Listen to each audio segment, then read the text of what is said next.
Meaning of Gothic. Gothic. Gothic.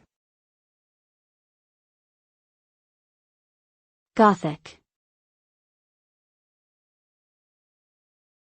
Gothic. The term Gothic originally referred to the Goths, a Germanic tribe that played a role in the fall of the Western Roman Empire.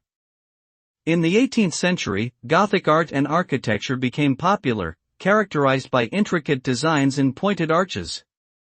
The genre of Gothic literature emerged in the late 18th century with novels like Horace Walpole's The Castle of Otranto.